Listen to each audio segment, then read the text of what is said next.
자, 여러분 이어서 보겠습니다. 자, 여러분 이어서 봅니다. 78페이지 소득세 납세무자, 그 다음에 납세이지에 관한 얘기를 한번 봅니다. 양가로 1번에 보니까 거주와 비거주가 되어 있는데요. 소득세 납세무자는 자연인 개인인데 이 개인을 거주자와 비거주자로 나눕니다. 그럴 때 거주자와 비거주자의 구별은 주소 또는 거소를 기준으로 하기 때문에 원칙적으로 국적과는 관계가 없습니다.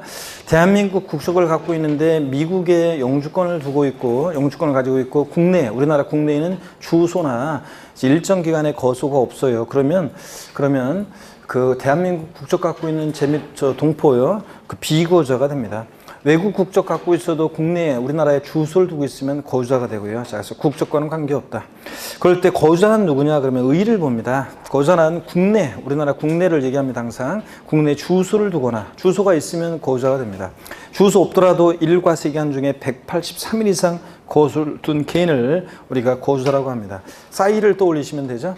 싸이, 가수 싸이 있잖아요. 가수 싸이는 본명 박재상, 주소는 서울특별시 강남구 땡땡동에 주소를 두고 있습니다. 그죠? 그러니까 거주자입니다. 대한민국, 우리 한국인, 대한민국이 아니라 한국인, 우리 한민족 반만년의 역사 속에서 전 세계에 이름을 제일 널리 알린 그런 인물이죠. 그렇잖아요, 여러분들. 싸이가 전 세계 이름을 널리 알렸습니다. 싸이만큼 전 세계 이름이 널리 알려진 사람은 없습니다, 여러분들. 우리 한국 저기 중에. 아유, 다른 나라 사람들이 우리나라 대통령 어떻게 알아요? 세종대왕을 어떻게 알고 이순신 장군을 누가 알아요? 몇몇 소수는 알지. 그래서 근데 요새 보니까 BTS 방탄소년단이 미국 가가지고 히트를 치고 그러는데, 그래봤자 아이돌 그룹이라 그 일부 계층에만 인기가 짱인 거지 사실 뭐 널리 이렇게 알려진 건 아니고, 전 세계 널리 알려진 것은 싸이만큼 알려진 인물이 없죠. 하여튼 싸이는 국내에 주소를 두고 있으니까 뭐가 된다? 거주자가 됩니다. 니은번 과세소득의 범위입니다. 거주자에게는 소득세법이 규정하는 모든 소득 미출입니다. 국내 국외소득에 대해서 과세한다. 여기 쫙 미출이요. 거주자에게는 국내 국외소득 다 과세합니다. 그래서 싸이는 우리나라 국내에서 소득이 발생했습니다. 또는 싸이가 외국 나가가지고 공연을 해서 소득이 발생했습니다. 그러면 국내뿐만 아니라 국외에서 발생한 소득도 다 납세 의무가 있습니다. 싸이는 우리나라 국세청에. 다만 이어지는 얘기는 지금 보실 필요 없고요. 디귿번 봅니다. 납세지요. 거주의 소득세 납세지는 미출입니다. 어디입니까? 주소지로 합니다. 또 미출입니다. 주소지가 없으면 어디로 합니까? 거소지, 관할 세무서를 납세지로 합니다. 집과 가까운 데서 분류하고 국세는 주소지요. 동그라미 2번 비거주자 봅니다. 의 비거주자란 거주자가 아닌 개인을 말합니다. 즉 우리나라 국내에 주소가 없거나 또 183일 이상 거소 두지 아니한 개인을 우리가 비거주자라고 합니다. 비거주자 그러면 가수 마돈나를 떠올리시면 됩니다. 마돈나는 여러분 우리나라 국내 주소도 없고 183일 이상 거소도 없습니다. 그렇죠? 그러니까 비거주자입니다. 마돈나. 팝가수 마돈나가 누군지 모르시는 분들도 있더라고요, 가끔씩. 아, 마돈나를 모르다니 진짜 세대 차이 느끼기도 하는데, 마돈나 여러분 있잖아요. 제가 몇 년 전에 마돈나의 그 최근 근황 사진을 재작년인가 언젠가 본 적이 있는데요. 인터넷 기사에서 보니까 역시 마돈나더라고요. 마돈나가 나이가 한갑이더라고요, 한갑.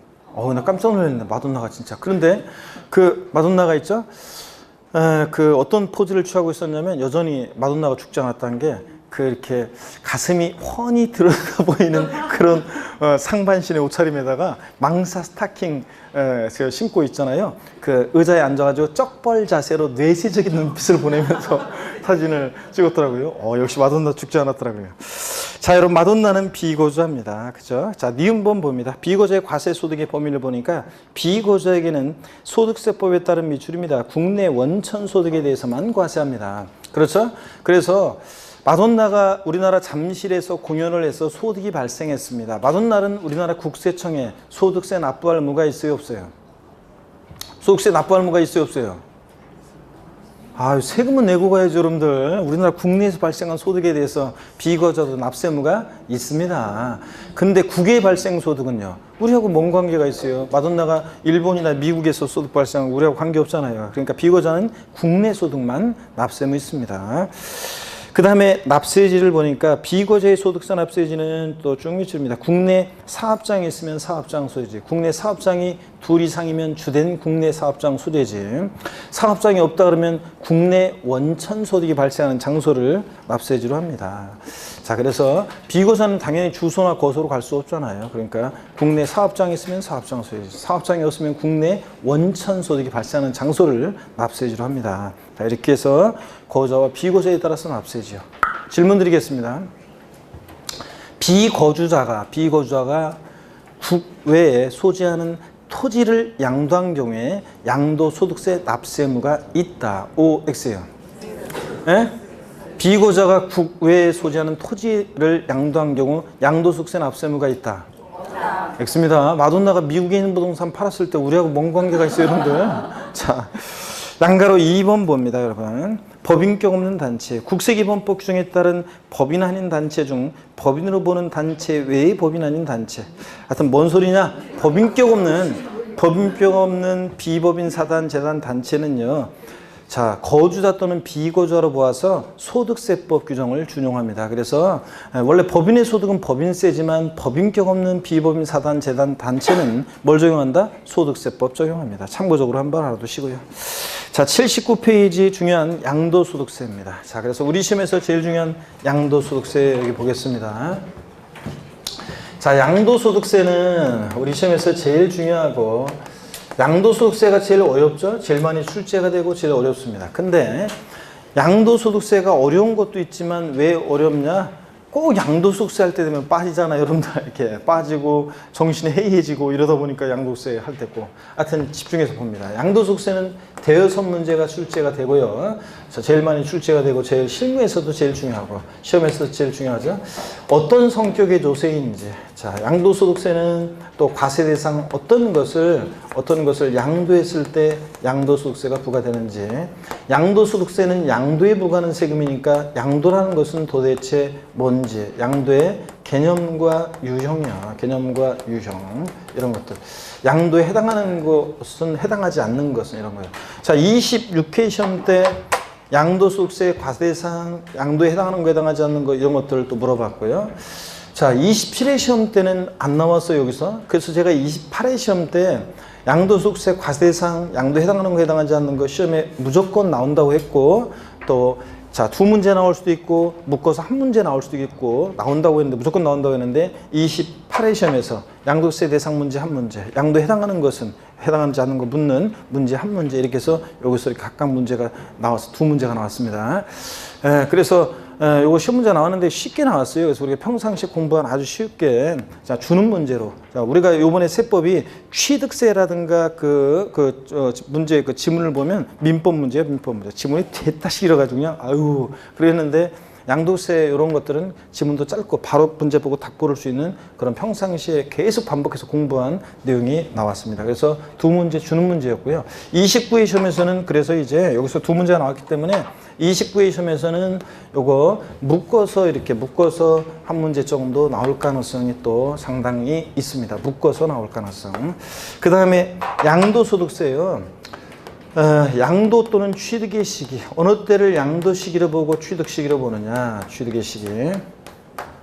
보유기간 판정 때문에 의미가 있어요. 우리가 양도소득세는 몇 년 보유하고 파느냐에 따라서 세금이 확 달라집니다. 자, 그럴 때 보유기간 그러면 당해자산 취득일로부터 양도일까지를 우리가 보유기간이라고 해요. 자, 그럴 때 어느 때를 취득일로 하고 양도일로 하느냐에 따라서 보유기간이 달라지기 때문에 의미가 있는데 시험에 가끔씩 나옵니다. 가끔씩. 그래서 25회 시험 때 나왔어요. 25회 시험 때 나왔는데 그 전에 제가 25회 시험 때 출제될 때 그때 고해에 그랬어요. 양도 및 취득 시가 가끔씩 시험에 나오는데 이제 나올 때가 됐다. 그래서 건너뛰었기 때문에 나올 때가 돼서 25회 안 나오면 26회는 시험에 나온다고 했는데 25회 시험 때 나왔습니다. 자, 25회 나오고 26회, 27회 때는 소홀히 했습니다. 출제될 가능성이 낮다고 소홀히 했고 28회 시험은 그래도 조금 신경 썼는데 안 나왔어요. 그러니까 29회 시험에서는 나올 가능성이 또 사실 또 높아졌습니다. 그래서 양도 및 취득 시기 주의하셔야 되고요. 그 다음에 양도소득세에서 제일 중요한 것은 양도소득세 계산 과정입니다. 양도세 계산 과정. 양도세 계산하는 과정에 많은 중요한 논점들이 있습니다. 그래서 많은 중요한 논점들이 있고 어떻게 계산하는지 계산하는 과정 속에서 시험 문제는 여기서 두세 문제가 출제가 됩니다. 그래서 계산 과정 제일 중요합니다. 그래서 여기서 양도세가 어렵다 그러면 여기 계산 과정이 어려운 거고 이제 여러분들이 양도세 계산하는 과정을 이제 배우게 됩니다. 이번 기초입문 과정에서는 용어를 중심으로 해서 다음 주에 용어를 중심으로 해서 쭉 한번 봅니다. 그리고 다음 주 마지막인가요? 다음 주가 이제 12월 말이죠? 네, 그래서 다음 주에 우리가 이제 계산 과정을 진짜로 이제 12월 말이란 말이에요? 마지막 주? 1년 다 갔네. 빨리 갔으면 좋겠네. 2017년 저한테는 개인적으로 여러 가지 안 좋아요. 그래서 빨리빨리 지나갔으면 좋겠어요. 자, 그래서 양도세 계산 과정 하여튼 다음 주에 이거 주요 용어를 설명하면서 어떻게 계산하는지 과정을 한번 쭉 살펴볼 겁니다. 그리고 이제 다음 순환부터 이제 우리가 차례차례로 이제 내용들을 이제 채워가면서 배우게 됩니다. 제일 중요하고요. 그 다음에 양도소득세 세금 계산했으면 내죠. 납세지를 어디로 갈지. 27회 시험 때는 납세지, 양도세 납세지에 관해서 집중적으로 묻는 문제가 한 문제 나왔었고요. 양도세는 자 보세요. 신고납부하는 세금인데 신고납부하는데 다음 주에 배우겠지만 예정신고납부라는 것과 확정신고납부라는 게 있어요. 그래서 예정신고납부는 뭐고 확정신고납부는 뭔지 둘의 관계는 어떤 관계인지 이런 것들을 우리가 다음 주에 이제 배우게 됩니다. 양도세 납세 절차는 시험에 무조건 나온다고 생각하시면 됩니다. 무조건 나옵니다. 그래서 예정신고납부, 확정신고납부 관련한 얘기들. 그 다음에 양도소득세 비과세 어느 경우에 양도소득세가 비과세 되는지 비과세 양도소득이요. 1세대 1주택 비과세를 중심으로 해서 여러분들이 굉장히 궁금해하는 부분이죠. 그래서 집이 두 채 있는데 그 중에 하나를 먼저 양도할 때도 비과세 받을 수 있는 특례가 또 있죠. 자, 2년을 보유해야 되는데 2년 보유를 못 했는데도 비과세 받을 수 있는 특례가 있습니다. 이제 2018년도부터는 여기 광명은 2017년 8월 3일 이후에 취득한 주택, 조정대상 지역, 경기도 광명시는 조정대상 지역이 묶였죠? 그래서 조정대상 지역 내에서는 2017년 8월 3일 이후에 취득한 주택은 이제 앞으로 향후 양도할 때 1세대 1주택이라 할지라도 2년 보유기간 중에 몇 년 거주를 해야 돼? 2년 거주를 해야지만 주민등록 전입이 돼 있어야 돼요. 거주해야만 비과세 받을 수 있습니다. 그런 내용들을 중심으로 해서 우리 양도소득세 비과세 이것도 시험에요. 매년은 아닌데 거의 매년 출제됩니다. 자, 27회 시험은 나왔어요, 한 문제. 근데 28회 시험은 건너뛰었습니다. 29회 시험은 나온다고 생각하면 됩니다. 그래서 이런 것들을 테마로 해서 양도세 대여섯 문제가 출제가 되고 있습니다. 또 양도세는 또 가끔씩 종합 문제로 주요 내용들을 골고루 섞어서 또 묻기도 하고 어쨌든 간에 이런 걸 테마로 해서 양도세를 공부하고 출제가 됩니다. 자, 교재를 보시니까요, 여러분들 79페이지입니다. 의미 특징입니다. 기초인문 과정에서는 각 세목들의 특징, 성격 이런 거 파악하고 용어 익히고 이해하고 이런 거에 주력하시면서 보시면 됩니다. 의미 특징에서 의입니다. 줄 글 필요는 없고 그냥 읽어보는 거예요. 자, 양도소득세는 개인이요, 사업성 없이 그랬죠? 사업성 가지고 팔면 사업소득이고 사업성 없이 토지 건물 등을 유상으로 대가를 받고 양도함으로 인해서 발생한 소득을 양도자별 합산해서 여러분이 부동산을 1월 1일부터 12월 31일까지 과세기간 동안에 1월 달에도 부동산 팔고 5월 달에도 팔고 10월 달에도 팔았어요. 양도소득을 전부 다 양도자별 어떻게 한다? 합산해서 과세합니다. 합산해서 거주자인 경우에 주소지 관할 세무서에 신고 납부하는 그런 국세입니다. 특징을 보면 양도소득세는 사업성 없이 우발적 비경상적으로 발생한 소득을 대상으로 한다는 점에서 사업성을 가지고 계속적 경상적인 소득에 과세하는 종합소득과는 구별되고요. 사업성 여부에 따라서 양도소득과 사업소득 구별한다고 그랬죠 아까? 형광펜으로 줄 긋지 마시고 그냥 이런 거는 이해하면서 이해를 돕게 한 거니까. 동그라미 2번 소득세는 열거된 자산을 양도함으로 발생하는 소득에 대해서만 과세하는 열거주의 과세 방식을 취하고 있다. 그렇습니다. 양도소득세는 법에 열거되어 있는 그 자산을 양도했을 때만 과세가 되고요. 동그라미 3번 밑줄입니다. 개인 단위 과세 제도를 원칙으로 하고 있기 때문에 공유물을 부부 공동소유, 부부 공동명의 재산 같은 거 양도할 때도 공유물을 양도하는 경우에도 분배 비율에 의해서 분배됐거나 분배될 소득금액에 따라 각 고자별로 납세음을 집니다. 매출이요. 자, 각각 계산하고 부부도요. 각각 납부할 의무를 지는 거지 연대 납세음은 없습니다. 동그라미 4번 또 밑줄입니다. 양도소득은 소득세 과세 방식 중에서 분류과세함으로 종합소득, 퇴직소득에 대한 등과 어떻게 한다? 구분하여 과세합니다.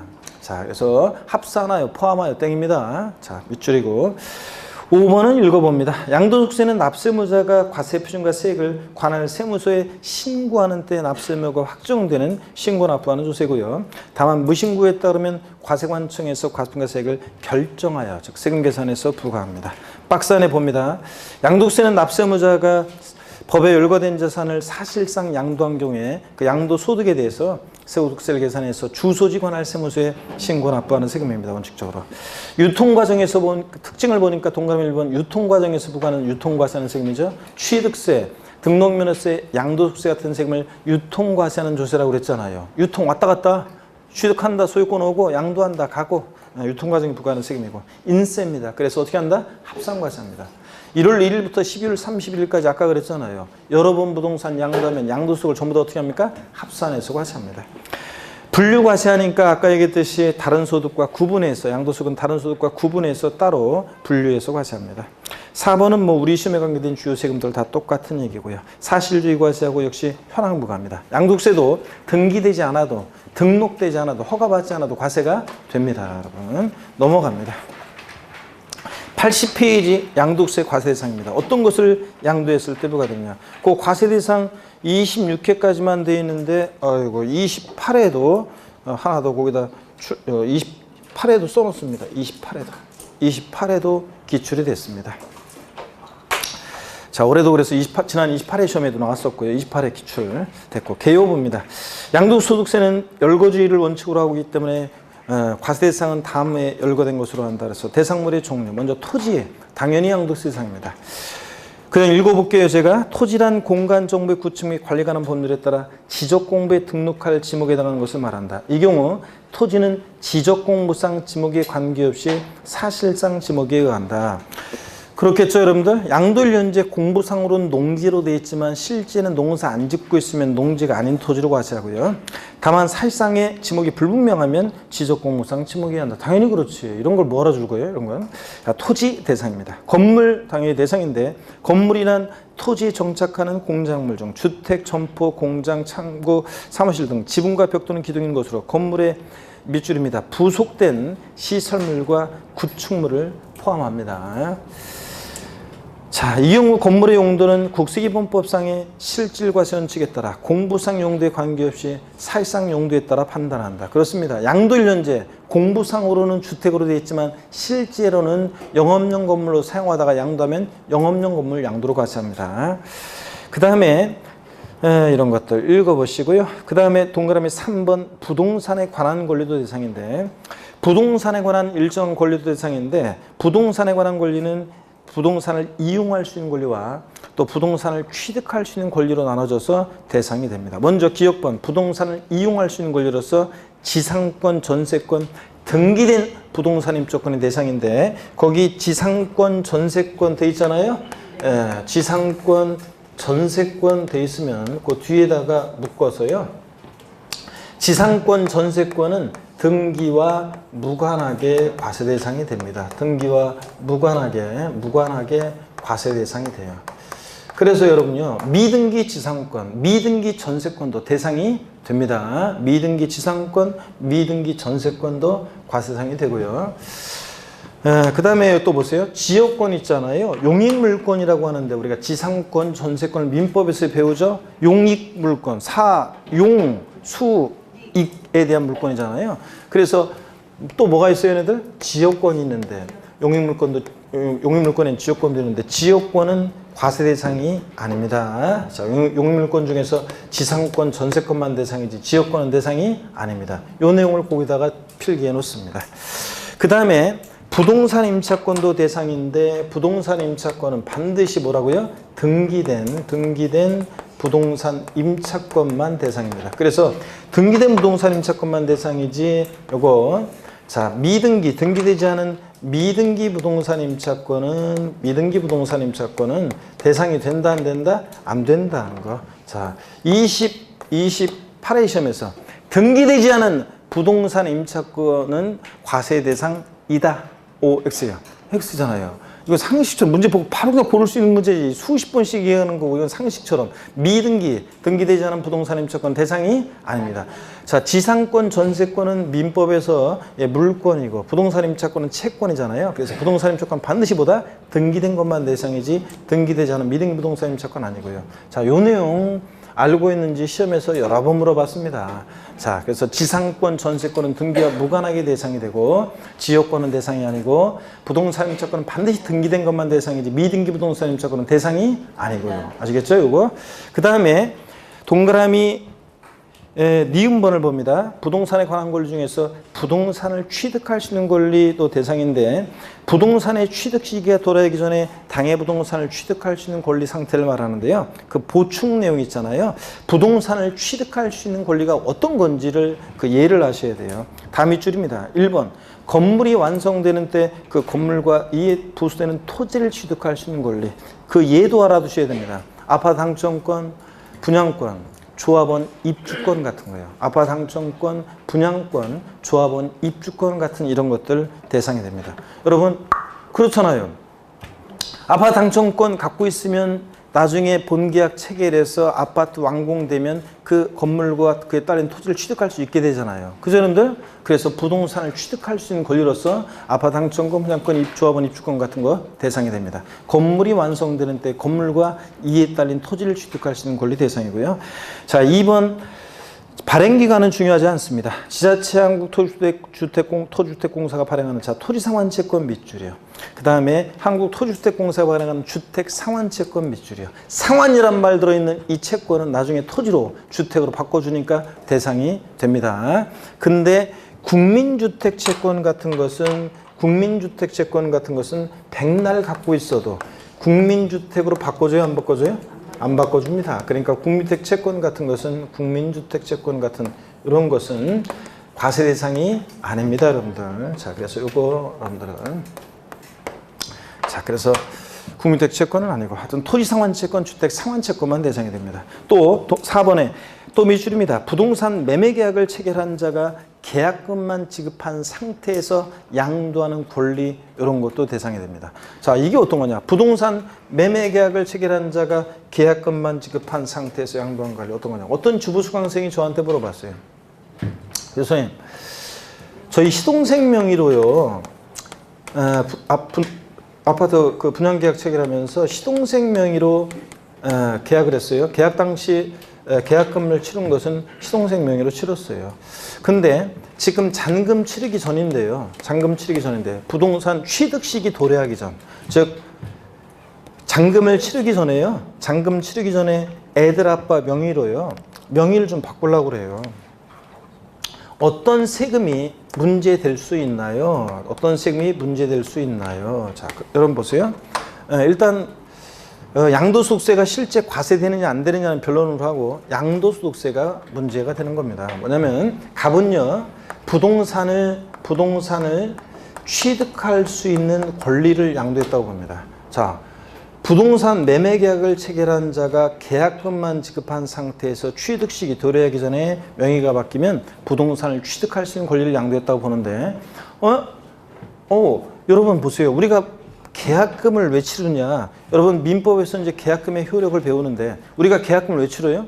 계약금 치른 자가 치르지 않은 자보다 우선적으로 그 계약을 완성시킬 수 있는 지위 권리가 있잖아요. 그걸 갖기 위해서 계약금 치르잖아요. 자, 그래서 부동산 매매 계약을 체결한 자가 계약금만 지급한 상태로 명의가 바뀌면 부동산을 취득할 수 있는 권리 양도로서 양도세 문제가 되는데 이때 참고적으로 세금은 어떻게 계산되냐면 취득가격은 이때까지 계약금, 중도금 들어간 게 있으면 이걸 취득가격으로 하고 양도가격은 자, 여기다가 프리미엄 얹어서 피 얹어서 팔았다 프리미엄 얹어서 그러면 이 프리미엄 상당액에 대해서 양도세 부과되는 겁니다.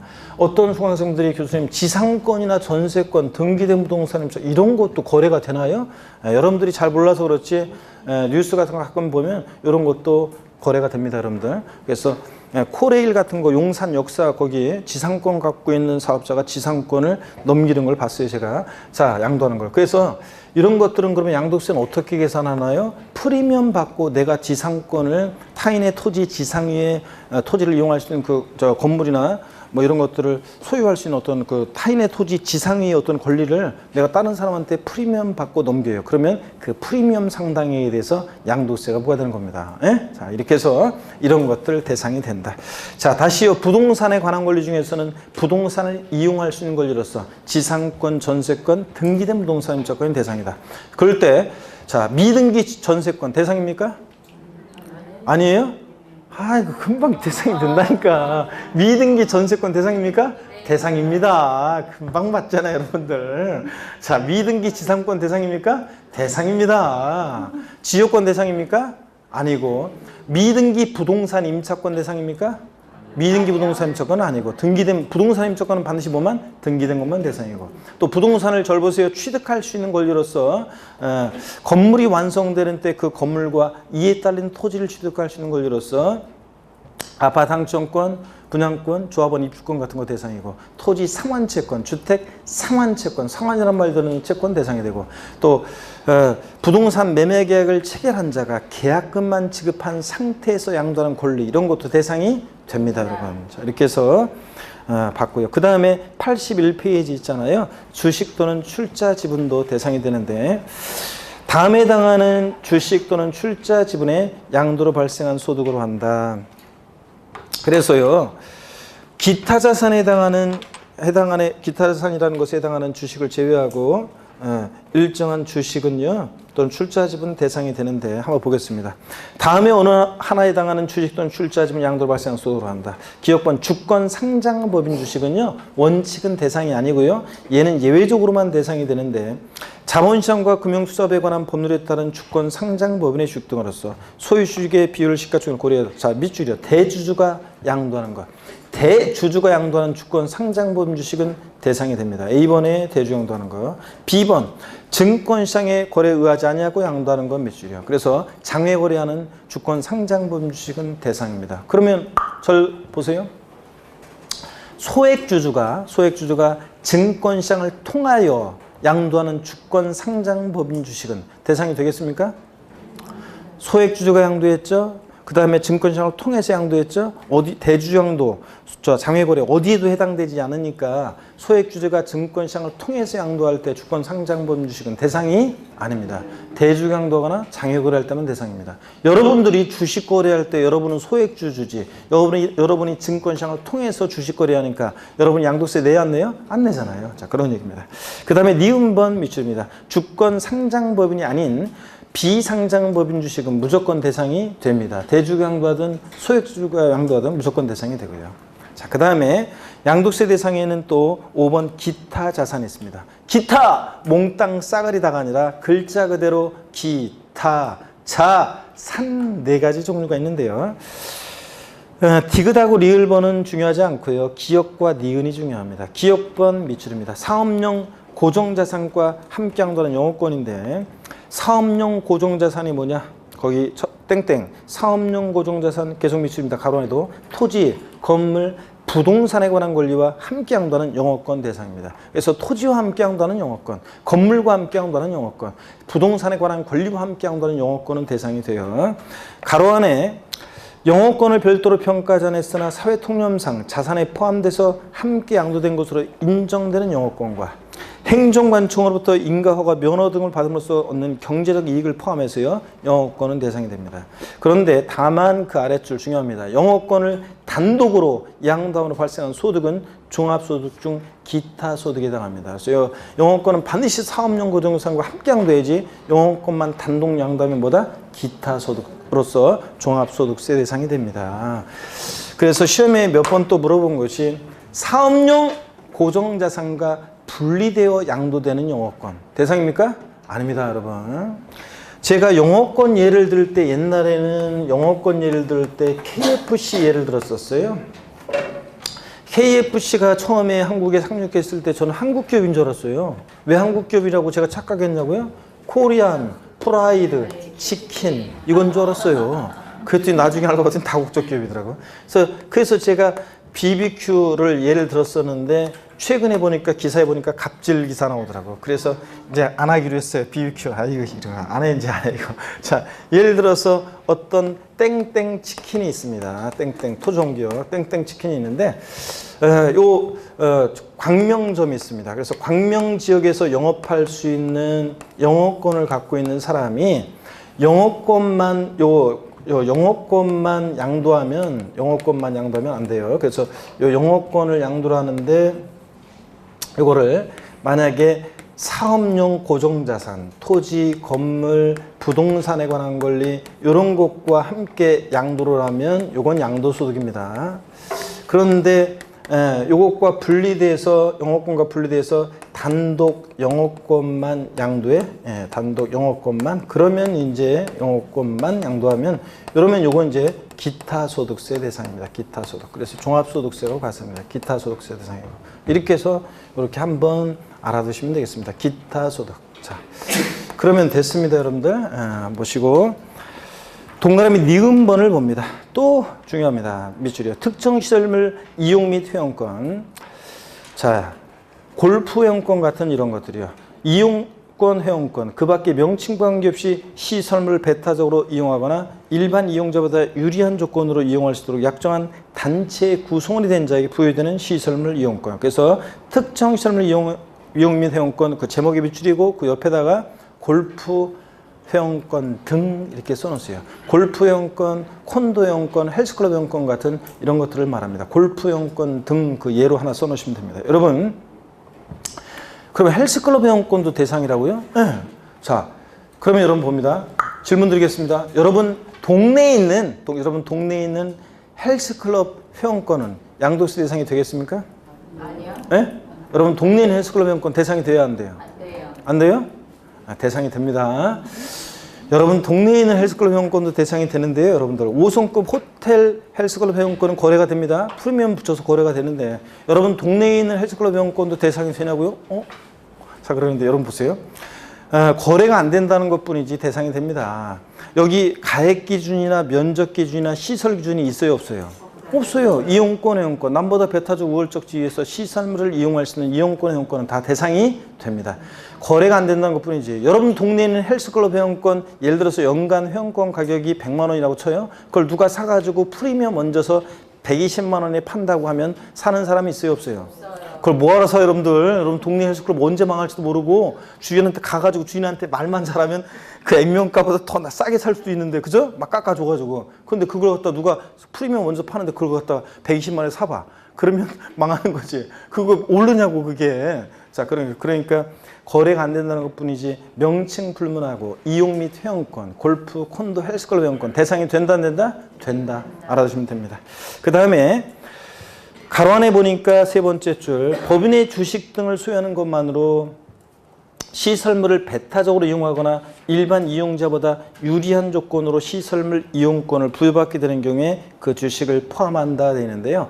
회원권적 성격이 들어있는 주식이요. 그러니까 주주회원권이라고 하는데 이런 주식도 대상이 됩니다. 제 친구가요, 골프장 법인의 대표입니다.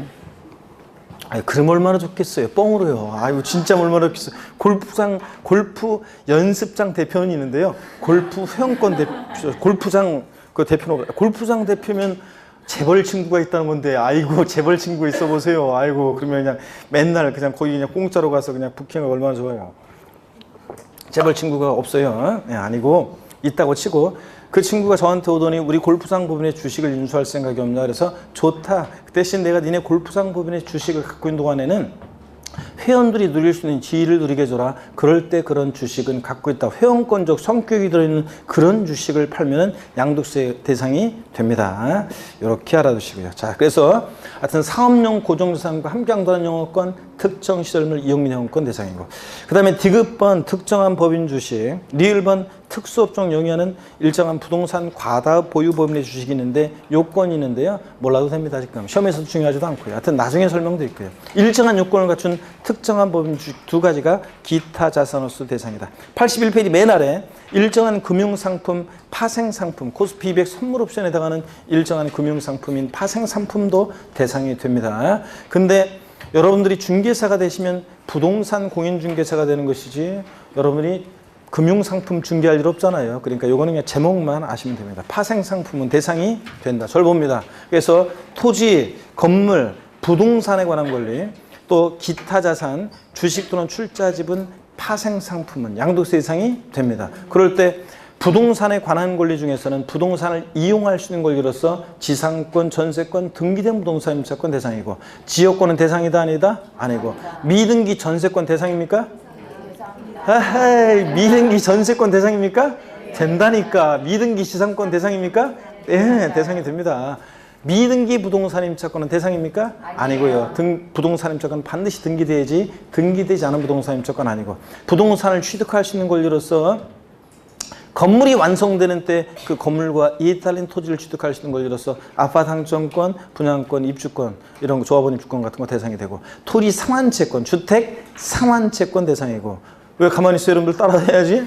또 그 다음에 건물이 부동산 매매 계약을 체결한 자가, 부동산 매매 계약을 체결한 자가 계약금만 지급한 상태에서 양도하는 권리, 이런 것들 대상이 됩니다. 그 다음에 또요, 기타 자산 4가지가 있는데 그 중에서 특정 시설물 이용 및 회원권, 자, 명칭 불문하고 골프, 콘도, 헬스클럽 회원권 같은 거. 여러분 동네에 있는 헬스클럽 회원권 대상이 된다 안 된다? 된다. 명칭 불문하고. 그 다음에 또 영업권은 반드시 사업용 고정자산, 토지, 건물, 부동산에 관한 권리와 함께 양도할 때 영업권만 대상이지 영업권만 단독 양도하면 대상이 아니라는 거. 이런 것들. 특정한 법인주식 2가지가 있고, 주식 출자 지분은 주권 비상장 법인주식은 무조건 대상인데 주권 상장 법인주식은 원칙은 대상이 아닙니다. 대주가 양도하거나 또는 뭐 할 때? 장외거래, 증권시장으로 통화장고 장외거래할 때만 대상이 된다. 그렇죠, 여러분들? 네. 아이고, 넉넉히 이제 집에 갈 생각만 하고 있구만. 아이고, 딴 생각했지 지금. 아유, 멍 때리고 지금 딴 생각하고 멍신 강림해가지고 딴 생각 멍신 강림했어. 아이고, 아유, 우리 항상 멍신 강림한 상념의 새가 둥지 틀지 못하도록 딱 둥지를 틀라고 할 때 아유 안 돼 막 이렇게 해야지. 그냥 자, 둥지 틀게 내버려두면 안 되고. 82페이지 봅니다. 제3절 양도의 개념 및 유형인데, 양도 개념 및 형태 유형인데, 양도소득세 양도가 뭐냐 요거 있잖아요. 이걸 여러분들이 양도세 양도가 뭐냐 이걸 아셔야 되는데, 자, 그래서 양도소득세 양도가 뭐냐 요걸 좀 설명을 드리겠습니다. 뭐 시간이 좀 그렇긴 하지만, 자, 양도소득세 양도가 뭐냐, 중요하다고 그랬죠. 개념과 유형인데, 이번 순환에서는 뭐 양도가 뭔지 하고 유형에서 몇 가지만 그냥 소개하고 넘어갈 겁니다. 제가 기초면 과정에서는.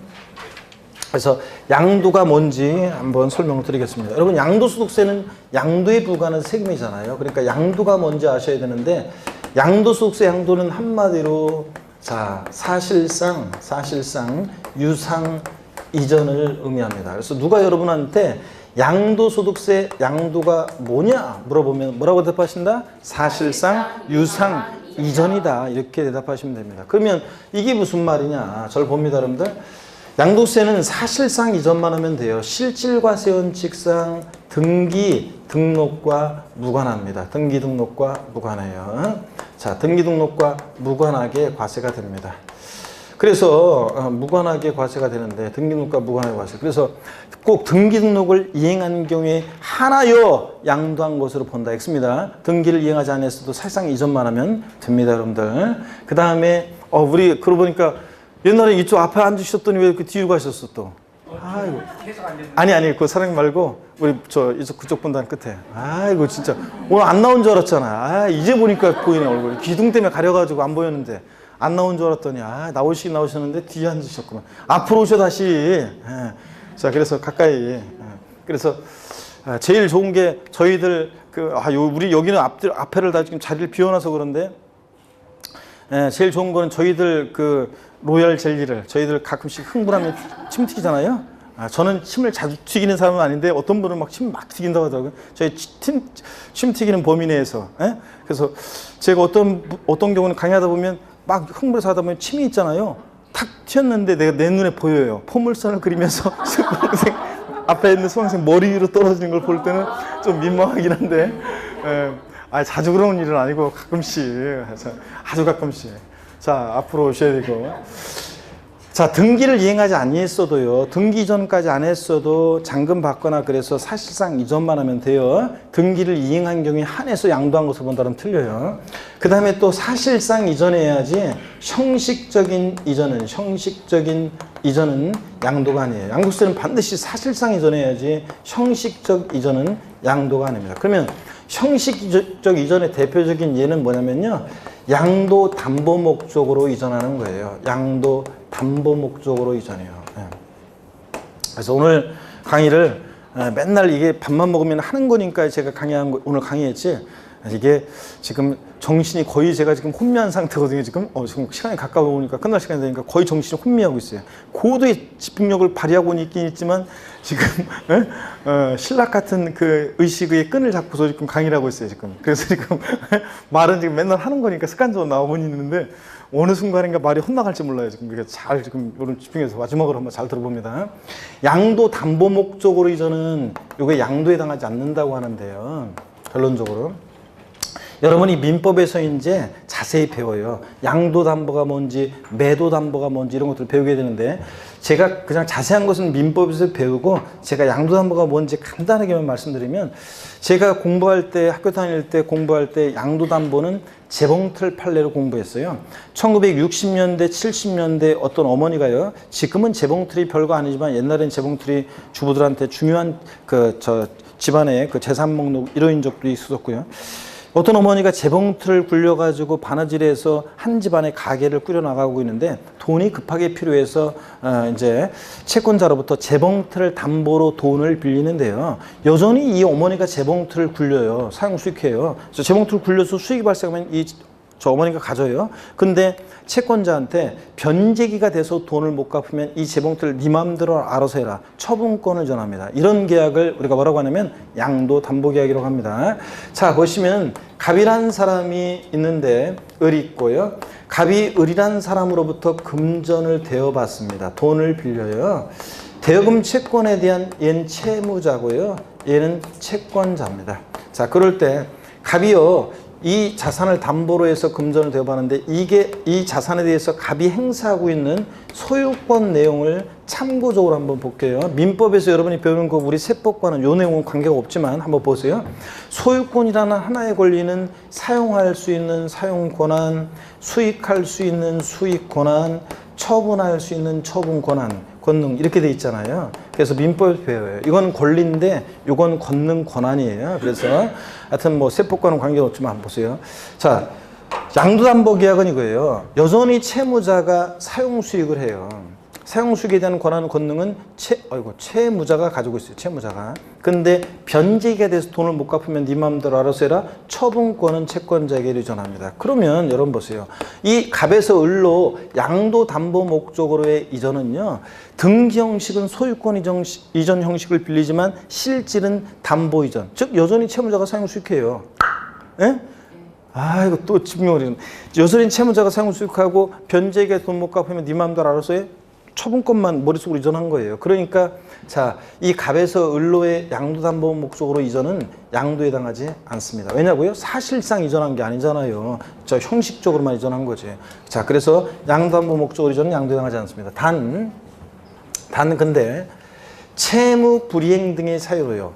자, 변제기가 되는데 채무자가 돈을 갚으면 다시 소유권이 복제하겠지만 돈을 안 갚아요. 그래서 채권자가 제3자에게 이것을 매각합니다.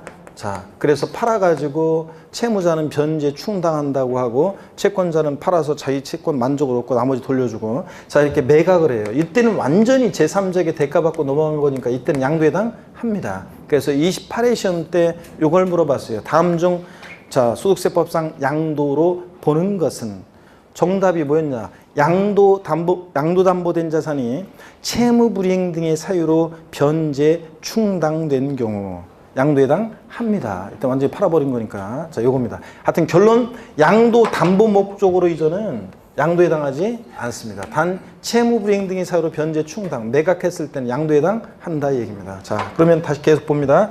양도소득세. 자, 사실상 이전해야지 형적 이전은 양도가 아니고요. 세 번째로 보세요.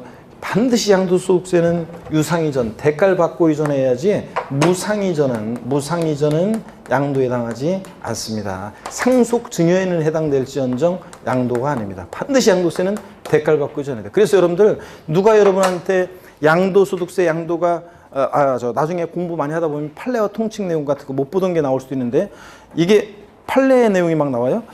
이거 양도에 해당하느냐 안 하느냐 판단할 때 딴 거 없어요. 대가를 받고 이전하면 양도고 대가 없이 이전하면 양도에 해당하지 않는 거고요. 자, 다시요. 누가 여러분한테 양도가 뭐냐 물어보면 한마디로 뭐라고 대답하신다? 사실상 유상 이전이다. 자, 그래서 사실상 이전만 하면 돼요. 또 사실상 이전해야지 형식적 이전은 양도가 아니에요. 양도 담보 목적으로 이전은 양도에 해당하지 않는다. 그 다음에 반드시 대가를 받고 유상 이전해야지 무상 이전은 양도에 해당하지 않는다. 요거 하시면 됩니다. 교재 보시겠습니다. 82페이지 보니까 양도의 개념에서 양가로 1번 양도의 정의. 양도란 자산에 대한 등기 등록에 관계없이 빗줄이요. 첫 번째 줄, 양도란 자산에 대한 등기 등록과 관계없이 빗줄. 그리고 제가 읽어볼게요. 매도, 교환, 법인에 대한 현물출자 등으로 인해서 또 빗줄이요. 그 자산이 유상으로 사실상 이전되는 것을 말한다 밑줄이요. 그래서 요거 밑줄 줄 근 것을 한마디로 더 줄이면 양도세 양도는 뭐라고요? 사실상 유상 이전이다 그 얘기입니다. 양가로 2번 유상 이전의 의미 읽어보면 돼요. 과세상 자산이 대가를 받고 이전하는 유상 이전에 하며 무상 이전의 경우는 제외하고요. 그죠? 예. 무상 이전의 경우는 제외한다 밑줄이고요. 그 다음에 유상 이전이 법률행위 이하한 것이든 법률행위 이하지 않은 것이든 불문하고 이런 것들. 하여튼 무상 이전 제외한다 밑줄. 양가로 3번 사실상 이전의 의미요. 민법상 물권 변동의 요건인 등기와는 관계없다. 여러분이 민법은 등기함으로 소유권 취득하고 등기해야지 대항하고 그러잖아요. 근데 우리 세법은 나중에 배우겠지만 실질과세 원칙이 적용되기 때문에 등기 등록과 무관합니다. 즉 소득세법에서는 실질과세 원칙에 따라 소유권 이전 등기 등록과 같은 형식적 요건에 관계없이 과세상물이 사실상 이전되는 경우에 양도를 봅니다. 그러므로 밑줄입니다. 양도세가 과세되는 것에 등기 등록은 과세의 조건이 아니다. 자, 이거 밑줄이요. 자, 그래서 양도가 뭔지를 소개해드렸고, 그 다음에 이제 양도로 보는 경우, 양도에 보지 않는 경우. 그래서 다음 중 양도세 대상인 것은 아닌 것은, 양도로 보는 경우는 보지 않는 것은. 그래서 시험에서 물어보거든요. 그래서 이제 기본서 나오면 지금 입문 과정에 나와 있는 예보다 더 많은 것들이 쫙 깔려서 나오는데요. 다음 주에 제가 이제 양도에 해당하는 거 해당하지 않는 거 간단하게 몇 가지만, 이번 수업은 간단하게 몇 가지만 살짝 살펴보고 85페이지 양도 또는 취득 시기도 일반적 거래의 경우에 관한 거 간단하게 말씀을 드리고, 이제 다음 주에 86페이지부터 이어지는 양도세 계산하는 과정 쭉 설명드리고, 그 다음에 양도세 예정신고납부, 확정신고납부 이런 것들을 말씀을 드릴 겁니다. 고개를 듭니다. 자, 복습하고 맞춰야죠.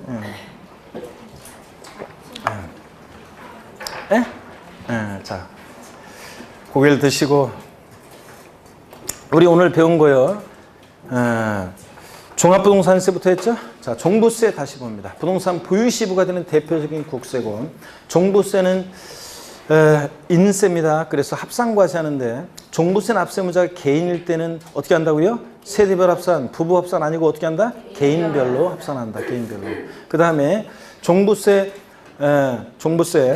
사실주의 과세하고 역시 현황부가 하고요. 종부세 과세 대상 어떤 걸 부여할 때 종부세가 부과되느냐? 어떤 게 종부세 대상입니까? 두 가지? 종부세 대상은 두 가지인데 어떤 거예요? 주택과 토지입니다. 주택에 별장은 포함한다, 제외한다?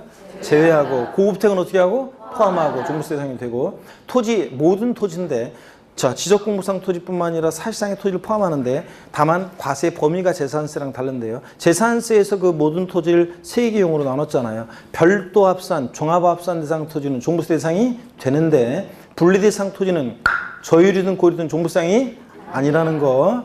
자, 그 다음에 건축물 중에서 공장용 건축물은 종부세 대상입니까? 아니에요. 상가 건축물은요? 아니에요? 네. 자, 그 다음에 또 그러면 고급 오락장용 건축물은요? 하여튼 어떤 건축물이든 건축물은 종부세상이 아닙니다. 그 다음에 선박항공기 아니고요. 또 분리대상 토지 아니고 별장 아니고요. 전국인 주택을 합산할 때 합산 배제시키는 주택들이 있습니다. 종부세상이 아닌 주택이죠. 일정한 요건을 갖춘 임대주택이나 기숙사 및 상원용 주택, 주택건설사업자 미분양 주택, 가정 어린이집용 주택, 등록 문화재 주택 같은 이런 것들은 종부세 납세는 어떻게 한다? 배제시킵니다. 종부세 납세무자요. 자, 별도 합산 대상 토지에 대한 종부세 납세무자는 공시가판 금액이 얼마 초과하는 자? 이거 봐, 순서 바꾸니까 또 6억이라고 하지. 상가토지잖아요. 별도 합산 대상 토지는 상가토니까 단위가 크죠? 얼마? 80억 초과하는 자. 80억 초과하는 자고 80억원 초과하는 자고. 그 다음에 종합합산 대상 토지는 얼마? 5억 초과하는 자고. 주택분 얼마? 6억원 초과하는 자고. 아, 이렇게 순서 바꾸면 꼭 이렇게. 그러니까 정확히 못 외워서 그런 거예요. 이렇게 사실. 자, 그 다음에 종부세 세금 계산했으면 내야 되는데 납세지는 소득세법상의 납세지 규정을 준용하기 때문에 거주자일 때 종부세 납세지는 어디라고 원칙? 주소지 관할 세무서. 주소지가 없으면 거소지 관할 세무서입니다. 그 다음에 종부세요. 자, 정부 부가가세 하는 게 원칙이죠? 근데 정부 부가가세 방법으로만 징수한다.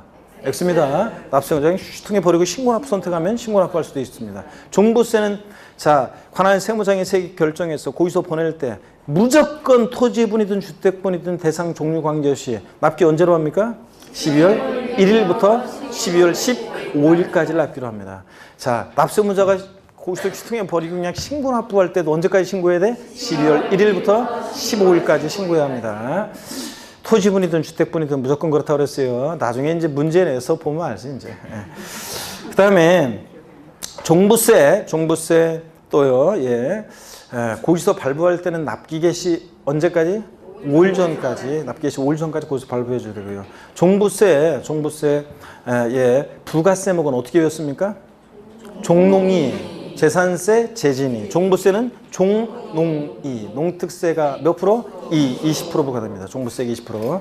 그 다음에, 자, 종부세 물납돼야 한대요? 안 됩니다. 분할 납부는 되는데 납부할세 얼마 초과할 때? 500만 원 초과할 때. 납부할세 일부를 납부기 한 지나서 언제까지? 언제? 45일? 아니고 2개월 내 분할 납부할 수 있습니다. 그 다음에 종부세요. 이렇게 봤고요. 그 다음에 종부세 됐고. 우리 소득세는 자연인 개인의 소득에 부과하는 세금인데 소득세는 개인주의 과세하고요. 그 개인을 거주자와 비거주자로 나눠서 납세 의무의 범위를 달리합니다. 거주하다 그러면 국내 주소가 있거나 일과세 기간 내, 자, 주소 없더라도 일과세 기간 내 얼마 거소? 183일 이상 거주 등 개인을 거주자라고 합니다. 국적과는 관계없고요. 거주하다 그러면 국내 소득뿐만 아니라 모두 과세? 국외 소득도 과세합니다. 자, 비거주자다 그러면 국내 주소 없거나 183일 이상 거주 없는 자입니다. 마돈날 떠올리시고 비거주자는 국내 원천 소득만 납세무가 있습니다. 국외 소득은 납세무 없죠? 비거주자.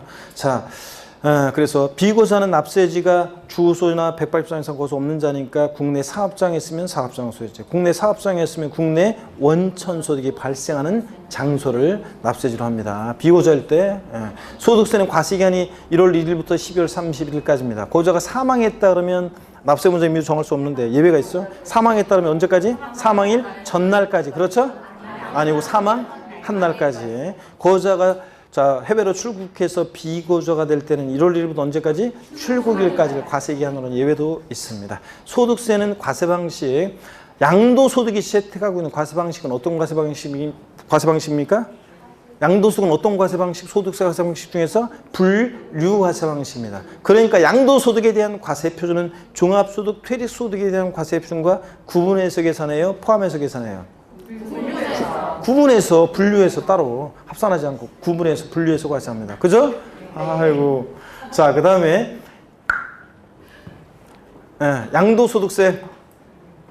양도소득세는 같은 인세를 합산과세합니다. 1월 1일부터 12월 30일까지 양도소득을 전부 다 합산과세하고 양도소득세도 사실주의 과세하고 현황 부과합니다. 양도소득세 과세 대상 다시 어떤 거라고요? 토지, 건물, 또 부동산에 관한 권리. 부동산에 관한 권리 중에서는 이용할 수 있는 권리로서 자, 미등기 전세권 대상입니까? 네, 맞아요. 대상이에요? 네. 미등기 지상권? 네. 됩니다. 자, 부동산 임차권은 반드시 뭐만? 등기된 것만. 미등기 부동산 임차권은 대상이 아니고 지역권 대상입니까? 아닙니다. 상표권 같은 거 대상이 되겠습니까? 상표권. 아까 열거된 것에 있어요, 없어요? 없잖아요. 저작권, 출판권, 특허권, 어업권, 광화권, 상표권 등 이런 무체재산권은 부동산에 관한 권리가 아니니까 대상이 아닙니다. 아까 열거된 거 없었잖아요. 자, 그 다음에 부동산을 취득할 수 있는 권리로서 건물이 완성되는데 건물과 이에 따른 토지를 취득할 수 있는 권리로서 자 아파트 당첨권, 분양권, 조합원 입주권, 토지 상환채권, 주택 상환채권, 국민주택채권 그렇죠? 국민주택채권 아니고 그 다음에 또 긴장 안 하면 말이 혼나간단 말이에요 여러분. 그러니까 잘 보셔야지. 그때 저 속이니까. 그 다음에 건물이 완성되는 때 건물과 부동산 매매 계약을 체결한 자가 계약금만 지급한 상태에서 양도하는 권리 이런 것들 대상이 됩니다. 주권 비상장법인 주식은 무조건 대상이 되고 주권 상장법인 주식은 어느 때만 대주주가 양도하거나 또는 장외 거래할 때만 대상이 되고 그 다음에 파생상품 대상이 되고요. 이런 것들 그죠? 특정 시설물 이용 이용권으로서 골프, 콘도, 헬스클럽 이용권 같은 거 명칭 불문하고 대상이 된다. 이런 것들. 자, 됐습니다. 잘하셨고. 자, 양도세 양도가 뭐냐 그러면 한마디로 뭐라고 대답하신다? 사실상 유상 이전이다. 좋습니다, 여러분. 그래서 다음 주에 다음 주에 빠지면 폭망이에요. 여태까지 수업 들은 거 헛방이냐 다음 주에 빠지면. 그래서 다음 주에 마지막 주에 무조건 여러분들이 본방 사수하시고요. 아셨죠? 이해 안 되면 인강 다시 한번 듣고 이런 식으로 본방 무조건 사수하시고 다음 주에 여러분 씩씩한 모습으로 다시 뵙겠습니다. 고맙습니다.